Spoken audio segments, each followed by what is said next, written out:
नमस्कार. आज आपण ऐकणार आहोत व पु काळे यांची कथा त्याची भूमिका. त्यांच्या भूल भुलैया ह्या कथासंग्रहामध्ये ह्या कथेचा समावेश केलेला आहे. त्याची भूमिका, लेखक व पु काळे. ऐकूया. नाटकाचं वाचन संपून घरी परतायला चंद्रकांतला रात्रीचा 1 वाजला. घरातल्या मंडळींनी त्याची गादी बाहेर गॅलरीत घालून ठेवली होती. लॅचकीने आवाज न करता चंद्रकांतने दरवाजा उघडला. कपडे बदलले आणि दरवाजा बंद करून घेऊन तो गादीवर आडवा झाला. नाटक परिणामकारक वाटत होतं. चंद्रकांत त्यात नायकाची, विद्याधरची भूमिका करणार होता. विद्याधरच्या व्यक्तिमत्वाच्या दर्शनाने, नाटककाराच्या प्रतिभेने चंद्रकांत भारावला होता. विद्याधरची भूमिका वठवताना त्याच्या अभिनयाचा कस लागणार होता. आता रक्ताच्या थेंबाथेंबाचं पाणी होणार होतं. जागरण तर विचारूच नका. घरची व्यवस्थाही बिघडणारच. आणि मग मंगला केव्हा तरी चिडणार. नाटकाची तीही शौकीन, पण आपली धावपळ पाहून तिला राग येणार. चंद्रकांत मग पिसाळणार होता, हिरिरीने तालीम करणार होता आणि मग विद्याधरच्या भूमिकेत एक नवा आविष्कार प्रेक्षकांना दिसणार होता. विद्याधरच्या गरीब स्वभावाचा प्रत्येक जण फायदा घेतो. सभोवती जमलेले लोक आपला गैरफायदा घेतात. ह्याचा विद्याधरला हळूहळू उलगडा होत जातो आणि शेवटच्या अंकापर्यंत गरीब स्वभावाचा लाजाळू विद्याधर बेफाम बनतो. अशा तऱ्हेच्या स्वभावाचं चित्रण चंद्रकांतला करायचं होतं. काय केलं असता भूमिकेचं बदलणारं स्वरूप यथार्थपणे दर्शवता येईल ह्याचा चंद्रकांत विचार करत होता. तेवढ्यात जिन्यावर कुणाची तरी पावलं वाजली. गादीवर अर्धवट उठून बसत चंद्रकांत जिन्याकडे पाहू लागला. साधारण मध्यमवयीन, चांगल्या शरीर यष्टीचा एक गृहस्थ. त्या चाळीत राहणारा नव्हता आणि नेहमीच्या पाहण्यातलाही वाटत नव्हता. एवढ्या अपरात्री त्या गृहस्थाला पाहून चंद्रकांतला नवल वाटायला हवं होतं. पण स्वतःच्या भूमिकेचा विचार करण्यात मग्न असलेल्या चंद्रकांतला प्रथम जर काही वाटलं असेल तर हेच की 3ऱ्या अंकात विद्याधर जेव्हा प्रवेश करतो तेव्हा चालण्यात असंच वजन ठेवायला हवं. तो नवागत सरळ चंद्रकांत जवळ आला. आता मात्र चंद्रकांत सरळ उठून बसला. थोडासा घाबरलाही, पण त्याच वेळेला त्या अंधुक प्रकाशात त्या व्यक्तीचा धीर गंभीर चेहरा पाहून चंद्रकांतने स्वतःला सावरलंही लवकर. कोण पाहिजे? चंद्रकांतने विचारलं. तूच, ती व्यक्ती शांतपणे म्हणाली.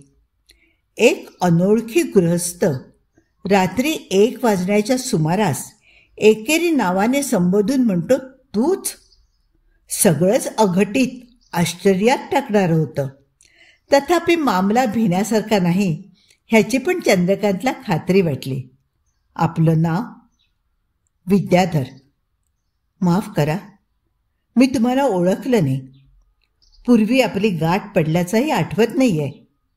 विद्याधर म्हणता तुम्ही? हं, विद्याधर. कोण बरं? तू मला ओळखलं नाहीस हीच काहीशी भीतीची गोष्ट आहे.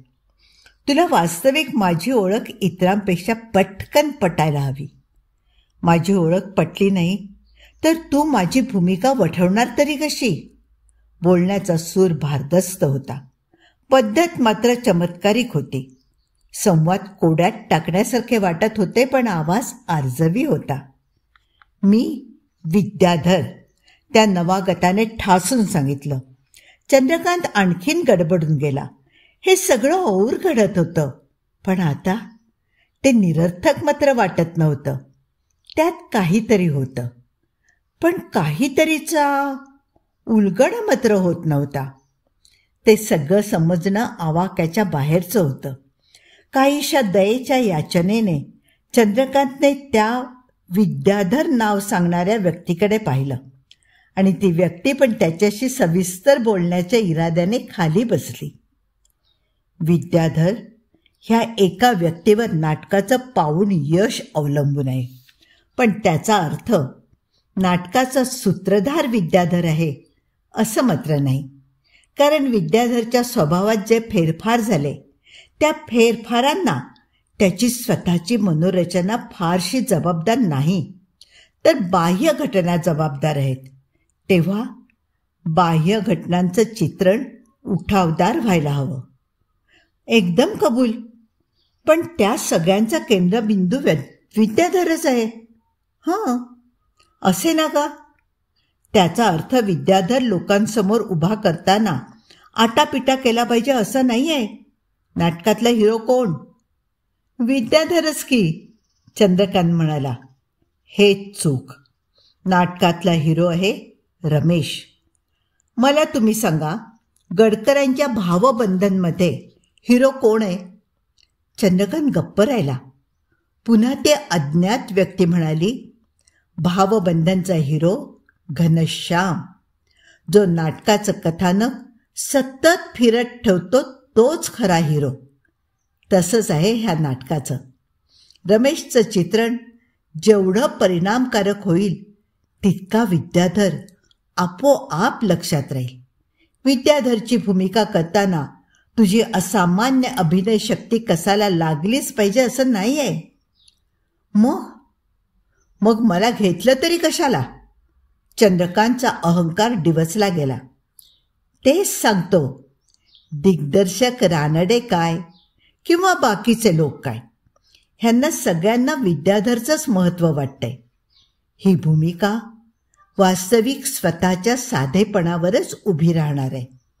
विद्याधरला पोशाख नकोय, बाकीचा डाम डौल नकोय, काही नकोय. रुबाबदार वाटलेली ती व्यक्ती आता अगदी सामान्य वाटत होती. इतकंच नव्हे तर ती ठसठशीत दिसतही नव्हती. तिचा चेहरा चंद्रकांतला नीट पाहायचा होता, त्याचा अभ्यास करायचा होता, सूक्ष्म अवलोकन करायचं होतं. म्हणजेच नाटकातल्या विद्याधरची व स्वतःची साम्य स्थळं पारखून घ्यायची होती. तो गृहस्थ सांगत होता, त्यात त्याला बरंच तथ्य वाटू लागलं. चंद्रकांत म्हणाला, आपण आत बसूया. मला तुम्हाला नीट उजेडात पाहू दे. तुमच्यासारखं मला व्हायला हवं म्हणजे भूमिकेला जास्तीत जास्त हो, पण त्याच वेळेला तू माझ्यासारखं सही न सही होता कामा नये. विद्याधरच्या भूमिकेत जसा मी हवा तसाच तूही हवास. तू स्वतःचं व्यक्तिमत्व पूर्णतः विसरता कामा नये. तुझं स्वतंत्र व्यक्तिमत्व अबाधित राहायला हवं. तू माझ्यात जास्तीत जास्त जवळ जा, पण माझ्यात जास्त सामावून जाऊ नकोस. तुझ्यासमोर उभी राहणारी माझी प्रतिमा धुसरच हवी, ठसठशीत नसावी. लोकांसमोर येताना मला तुझं सहाय्य हवं. तुझ्या वाचून मला स्वतंत्र अस्तित्व नाही, म्हणून तू माझ्यामध्ये सामावून जाता कामा नये. तुझ्या स्वतःच्या विचारसरणीवर, मला समजून घेण्याच्या शक्तीवर माझा अवतार यथार्थ होणार आहे. म्हणून तुला भेटलो. माझ्यावर व नाटकावर अन्याय अतिक्रमण करू नकोस म्हणून तुला भेटलो. नाट्य वाचनानंतर दिग्दर्शक रानडे, तू, बाकीचे विद्वान ह्यांची चर्चा चाललेली मी ऐकली. बिचारा लेखकाचा आवाज त्यात कुणाला ऐकायलाच येत नव्हता, म्हणून तुला सांगायला आलो. विद्याधरचं नाटकातलं स्थान सांगायला आलो. लेखकावर अतिक्रमण करू नकोस. जातो मी. क्षणार्धात समोरची व्यक्ती दिसेनाशी झाली. पायावर घेतलेलं पांघरून चंद्रकांतने ताडकन झुगारून दिलं. नाटकातलं एक पात्रच जिवंत होऊन येतं. नाटककाराने ठरवून दिलेले संवाद वाचायचे सोडून स्वतःची व्यक्तिरेखा समजावून सांगतं आणि परत लेखकावर स्वतःच्या जन्मदात्यावर अन्याय करू नको असं विनवतं. सगळं अचाट अद्भुत होतं. ह्या सर्व घटनेत कमालीचा अर्थ होता. दरवाजावर थापा मारीत चंद्रकांतने मंगलेला हाका मारायला सुरुवात केली. चंद्रकांतचा भांबावलेला चेहरा पाहून मंगलेने त्याला नीट पलंगावर बसवलं आणि काळजीने विचारलं, काय झालं? एवढे घाबरलात का? तसं काही नाही. जरा पाणी दे प्यायला.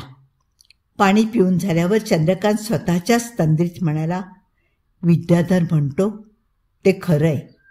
कोण विद्याधर? काय झालं? मला सांगा ना नीट. मंगला काकुळतीने म्हणाली, कोण विद्याधर हे कसं सांगू? कोण कसा विश्वास ठेवणार? मला सांगा ना. माझ्यावर नाही का विश्वास तुमचा? सांगा पाहू सगळं. काही शंका मनात आणू नका. घडलेला प्रकार मंगलेला सांगावा की न सांगावा ह्या विचारात चंद्रकांत पडला. न सांगितल्याने काहीतरी गैरसमज निर्माण होण्याची शक्यता होती. शेवटी हलके हलके चंद्रकांतने सारी हकीकत सांगून विचारलं, तुझं काय मत आहे ह्या बाबतीत? माझं मत असं आहे की तुम्हाला जागरण झालंय. नाटकाच्या पुढे घरादाराचा बायकोचा विसर पडलेला आहे. तुम्हाला विश्रांतीची फार आवश्यकता आहे. झोपा बरं. नाटकातल्या पहिल्या प्रयोगाची तारीख जाहीर झाली. मॅनेजर शंकररावांनी शिरस्त्याप्रमाणे किती जागा ठेवू म्हणून विचारलं. 4 सीट्स हव्यात. एक आकडा वाढवलेला पाहून शंकररावांनी परत विचारलं, किती? 4? विचार करत चंद्रकांत म्हणाला, हो 4. चंद्रकांतचा चौथा पाहुणा कोण हे शंकरराव वारंवार पाहत होते. पण मंगला, चंद्रकांतची 2 मुलं अविनाश, अचला ह्यांच्या पलीकडची चौथी खुर्ची रिकामी होती. एका अंकानंतर तर आज जाऊन त्यांनी चंद्रकांतला विचारलं, तुमचा चौथा पाहुणा आला नाही? त्याच्याकडे हसून पाहत म्हणाला, येईल, अजून येईल. नाटकातला हिरो रमेश. पण खरोखरच चंद्रकांतच्या साध्या अभिनयाने नाटक कुठच्या कुठे उंचीवर गेलं. विद्याधरला दिलेल्या दिग्दर्शनाबद्दल रानड्यांची प्रत्येकाने तोंड फाटेतो स्तुती केली आणि रानड्यांनी आपला मोठेपणा सिद्ध करत चंद्रकांतला कडकडून मिठी मारत विचारलं, ह्याचं श्रेय तुम्हाला. पहिल्या दिवशी तुम्ही मला दृष्टिकोन सांगितलात तेव्हा मी नाराज होतो. पण आज हा तुमचा विजय आहे. तुम्हाला विद्याधर खराखुरा समजला. ओळखीच्या अनोळखीच्या कित्येक लोकांनी कौतुकाचा वर्षाव केला. रात्री मंगलेच्या आलिंगनातला आवेगही निराळा होता. पण ह्या सर्वांपेक्षा शंकररावांना ती चौथी खुर्ची शेवटपर्यंत रिकामीच वाटली होती. त्या खुर्चीवर बसलेल्या व फक्त चंद्रकांतला दिसणाऱ्या विद्याधरचं चेहऱ्यावरचं समाधान हा चंद्रकांतचा अत्युत्कट आनंद क्षण ठरला. आणि त्यानंतर प्रत्येक खेळाला चंद्रकांतच्या नावाची एक खुर्ची रिकामी राहू लागली. त्यामागचं रहस्य कुणाला समजलं नाही. मंगलेला चंद्रकांत प्रामाणिकपणे तो प्रकार पुन्हा पुन्हा सांगत राहायचा. ती त्यावर काहीच बोलायची नाही. ती रिकामी खुर्ची, त्याचा आनंद ही एक चंद्रकांतची अगदी वैयक्तिक भावना होती. कलावंतांच्या लहरी म्हणून त्या खुर्चीचं कौतुक होऊ लागलं. त्यानंतर विधियोजना या नाटकातला शेखर चंद्रकांतला भेटून गेला. मुखवटे नाटकातला विलास स्वतःचं स्वरूप सांगून गेला. आणि मग प्रत्येक नाटकातल्या भूमिकेने चंद्रकांतला भेटायचं हा जणू संकेतच ठरून गेला. चंद्रकांतला त्याची सवय होऊन बसली. भूमिका येऊन भेटल्याशिवाय त्याला चैन पडेनसं झालं. तोपर्यंत तो अस्वस्थ असायचा. घरात मुलांशी, बायकोशी नीट बोलायचा नाही. अविनाश, त्याचा मोठा मुलगा, हा एखाद्या व्यवस्थापकासारखा चंद्रकांतच्या भोवती असायचा. वडिलांची नक्कल म्हणून घेण्याचं काम तो आवडीने करायचा.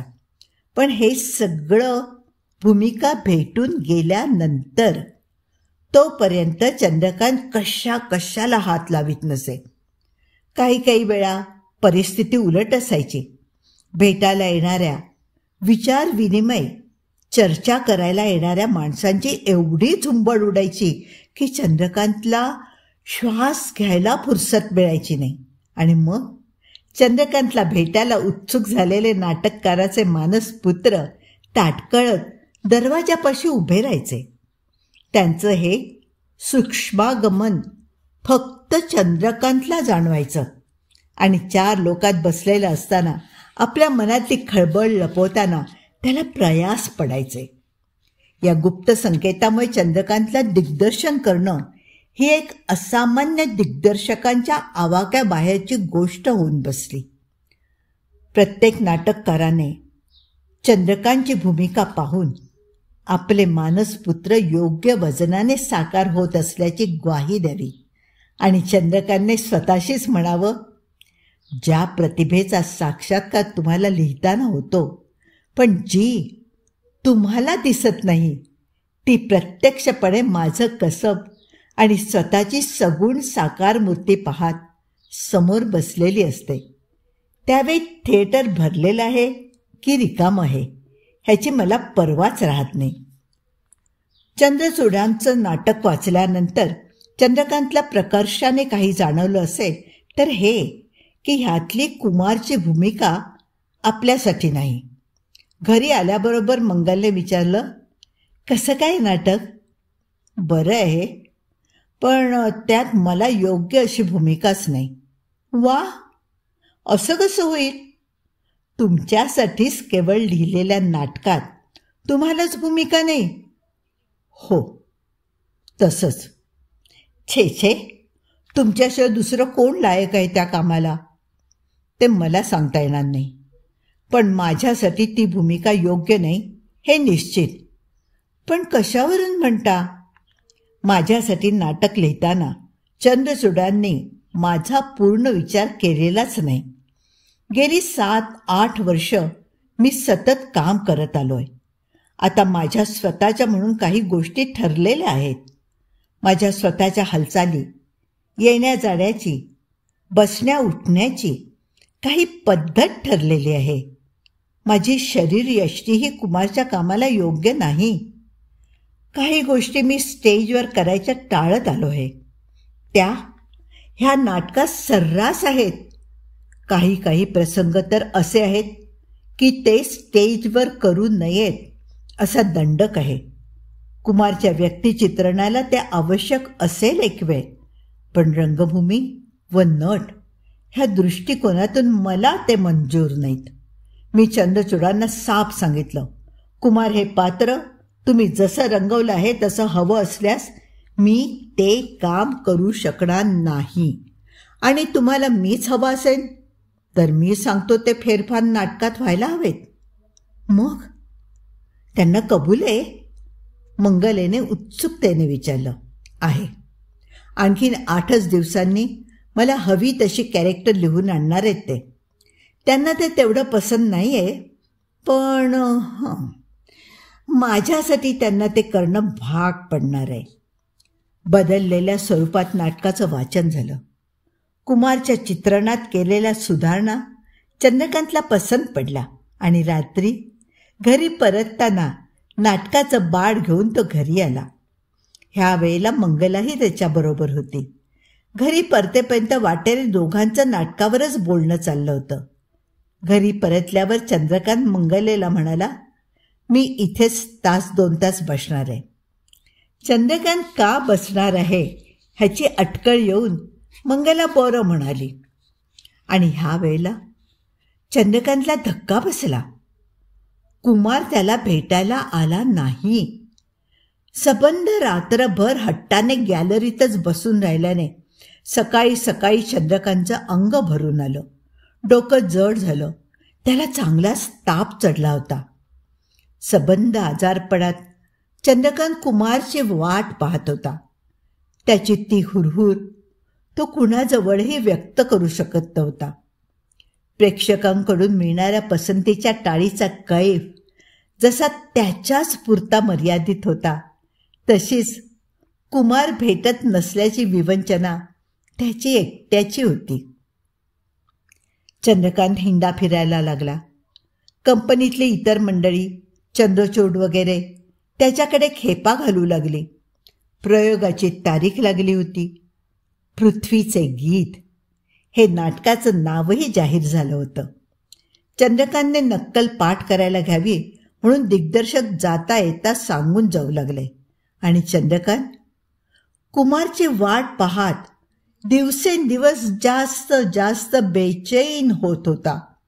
तालमींना उशीर चंद्रकांतकडून होत होता. इतर कलाकार आता उघड उघड चंद्रकांत चढून गेल्याची भाषा बोलू लागले. शेवटी महिनाभर वाट पाहून चंद्रकांतने एके दिवशी आपल्या भूमिकेची नक्कल तशीच पाठ करायला घेण्याचा निर्णय घेतला. तालमींना सुरुवात झाली. चंद्रकांत स्वतःचं समाधान करून घेत म्हणाला, नाही यायचं तुला तर नको योस. माझी इतक्या वर्षांची सेवा रंगदेवतेपाशी रुजू झाली असेलच की नाही? माझी काही तपश्चर्या आहेच की नाही? काय मला गरज नाही कुणाची, नको योस. असं समाधान करून घेत चंद्रकांत काम करत होता खरा, पण त्याची अस्वस्थता सगळ्यांनी जाणली होती. बेदम पोट दुखत असताना पोट दुखत नसून पायच ठणकतो आहे अशी कल्पना करायची म्हणजे पोट दुखल्याचं लक्ष कमी होतं. तसंच स्वतःची समजूत घालत काम करणाऱ्या चंद्रकांतचं झालेलं होतं. नेहमीप्रमाणे अविनाश चंद्रकांतची तालीम नक्कल पाठ आहे का पाहत होता. चंद्रकांत भाषणामागून भाषणं म्हणत होता, पण त्यात पूर्वीची आस्था नाही हे मंगलेच्याही लक्षात आलं होतं. एकीकडे सतार वादनाचा कार्यक्रम ती ऐकत होती, पण तितकंच तिचं लक्ष बाहेरही होतं. तिला चंद्रकांतची अवस्था पटत होती, पण मागची कारण मीमांसा पटत नव्हती. कीर्तीच्या विद्यमान शिखरावर झालेला आपला नवरा खुळचट कल्पना उराशी बाळगून अस्वस्थ होतो हे तिने जरी बोलून दाखवलं नसलं तरी तिला ते पटलं नव्हतं. काहीच जोश नसताना चाललेली ती तालीम पाहून मंगलेला वाटलं की अविनाशच्या हातातलं पुस्तक फेकून द्यावं, नक्कल थांबवावी.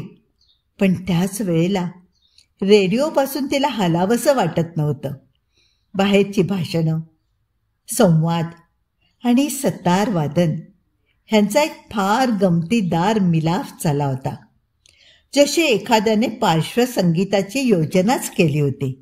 आणि हा विचार जेव्हा मंगलेला चाटून गेला तेव्हा मग सतार वादन आणि संवाद ह्यांचा मेळ घालण्यातच ती दंग झाली. ह्या नादात रात्रीचे 11 वाजून तालीम व संगीत केव्हा संपलं हे तिला कळलंच नाही. चंद्रकांतला थकवा आला होता. गादीवर पडता पडता तो पुटपुटला, काही गंमत राहिली नाही पूर्वीची. आता थकत चाललो मी. कोण म्हणतं नाही म्हणून? एक गंमत चालली होती उलट, अगदी आजवर न घडलेली. सांगू? बायकोला नाराज करायचं नाही म्हणून चंद्रकांत म्हणाला, सांग.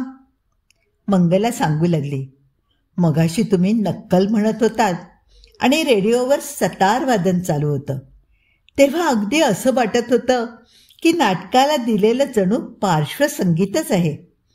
तुम्हाला मध्ये अडवून दाखवणार होते एकदा, पण म्हटलं आधीच तुमचं लक्ष नाही जाग्यावर, उगीच कशाला मध्ये या. आणि दुसऱ्याच दिवशी हॉलवर पोचल्यावर चंद्रकांतने जाहीर केलं, नवीन नाटकाला पार्श्वसंगीत हवं, आधुनिक प्रकाश योजना हवी. आणि मग संगीत आणि प्रकाश योजना ह्यांच्या कल्पना सगळ्यांना सांगताना चंद्रकांत दंग झाला. चंद्रचूडांचं नवं नाटक पृथ्वीचे गीत, प्रकाश योजना संगीत वगैरेच्या आधुनिक तंत्रासकट नव्या थाटात रंगभूमीवर आलं. भरपूर जाहिरात झालेलं हे नाटक रंगभूमीवर येण्यापूर्वी पहिल्या 5 प्रयोगांची तिकीटं संपली होती. लोकांनी नाटक पहिल्या दिवसापासून उचलून धरलं. चंद्रकांतची वारेमाप स्तुती झाली. पार्श्वसंगीताचं कौतुक झालं. प्रकाश योजनेवर लोक खुश होते. नेपथ्याने डोळ्यांचं पारणं फिटलं आणि त्याच वेळेला चंद्रकांत मात्र नाटकाचा प्राण कुठे दिसतोय हे पाहण्यासाठी रिकाम्या खुर्चीकडे पाहत राहायचा. लोक भारावले होते. नाटकाला गर्दी करत होते. चंद्रकांतवर स्तुतीसुमनांचा वर्षाव करत होते. पण चंद्रकांतच्या मनातली पोकळी मात्र भरून येत नव्हती. चंद्रकांतला स्वतःचा रोज पराभव होतोय असं वाटायचं.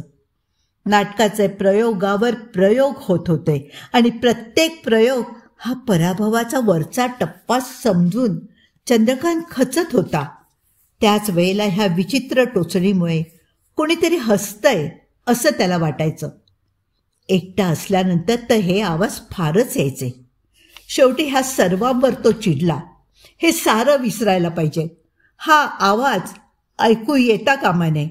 त्या अज्ञात आवाजाला आपली स्तुती ऐकायला हवी. बस बस हाच उपाय. स्तुतीचा आवाज सतत हवा, सतत हवा. ह्या विचारातून चंद्रकांतने नव्या नाटकाची योजना केली. पृथ्वीचे गीत. नाटकाचे दिवसातून 2-2 प्रयोग करायला त्याने सुरुवात केली. आतला आवाज जिरवण्यासाठी पार्श्वसंगीत, प्रकाश योजना, सतत आसपास गर्दी हे कोष्टक ठरून गेलं. पृथ्वीचे गीत ह्याचा सुवर्ण प्रयोग झाला. कायम ठरवलेल्या टॅक्सीतून चंद्रकांत घरी निघाला. वर्तमानपत्रकार, टीकाकार, इतर स्तुतीपाठक ह्यांच्यापासून तो दूर झाला आणि टॅक्सीतला एकांत त्याला अस्वस्थ करू लागला. त्याचबरोबर कुणीतरी पाहिजे असं त्याला वाटू लागलं. असं कोणीतरी की जो आपली स्तुती करेल. नाट्य क्षेत्रातला क्रांतिकारक म्हणून पाठ थोपटेल. चंद्रकांतने एकदम गाडी थांबवायला सांगितली. रस्ता क्रॉस करत असलेल्या एका माणसाला थांबवून त्याने विचारलं, लिफ्ट हवी? थँक्स असं म्हणत तो गृहस्थ आत येऊन बसला. एवढ्या रात्री या भागात येणारा गृहस्थ हा नाटकाचा प्रेक्षकच असणार हे समजून चंद्रकांतने विचारलं, कसं काय नाटक? अगदी सामान्य, तो प्राणी थंडपणे म्हणाला. विरुद्ध मत पडलेलं पाहून चंद्रकांतने स्वतःची ओळख करून देण्याचा विचार सोडला आणि तो म्हणाला, आपल्याला बरं वाटलं बुवा. हां, तसं ठीक आहे. प्रकाश योजना ठीक आहे. अशी आहे की चेहऱ्यावरचे भाव दिसू नयेत. बाकी एका तऱ्हेने ते योग्यच आहे. ठोकळेबाज चेहरे पाहण्यापेक्षा प्रकाश योजना पाहणं बरं. न साधणारे भाव दाखवण्याचे प्रयत्न नेत्याने करू नयेत आणि आम्ही ते पाहू नयेत. वा, असं कसं म्हणता? चंद्रकांतच्या 3ऱ्या अंकातला प्रवेश आणि त्याचं आत्मगत भाषण. हे तो तर अजब प्रकार आहे. चंद्रकांतचा एकट्याचा प्रवेश आहे तो, पण त्यात आवेश नाही. अहो, ह्या चंद्रकांतचं मी मुखवटे नाटकातलं काम पाहिलंय. काय सांगू महाराज, काय सांगू. पहिल्याच वाक्याच्या फेकीवर तो टाळी घ्यायचा. सर्वात पहिली आणि शेवटची टाळी माझी असायची.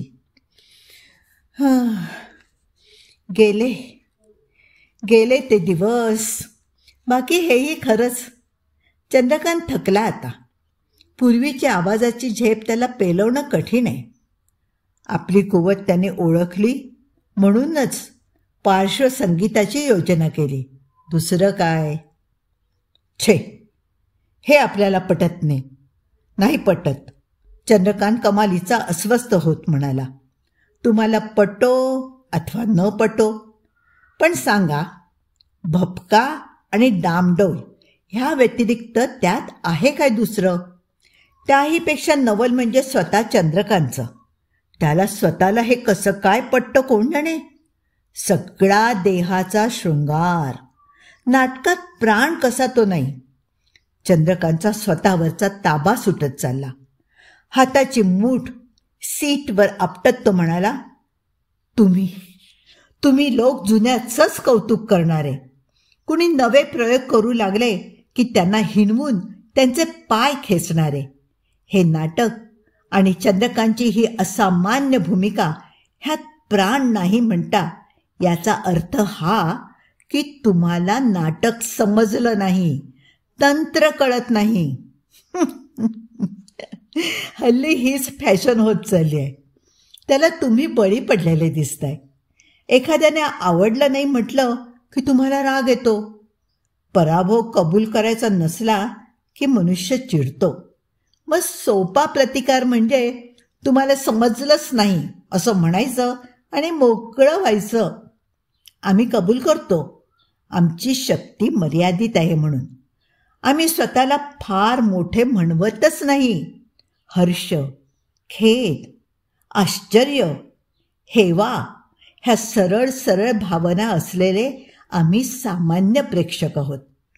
आम्हाला रंगभूमीवर चाललेलं समजावं एवढीच प्रामाणिक अपेक्षा आहे. तंत्राचा बडेजाव नको आहे. अगोदर कलात्मकता हवी, प्राण हवा.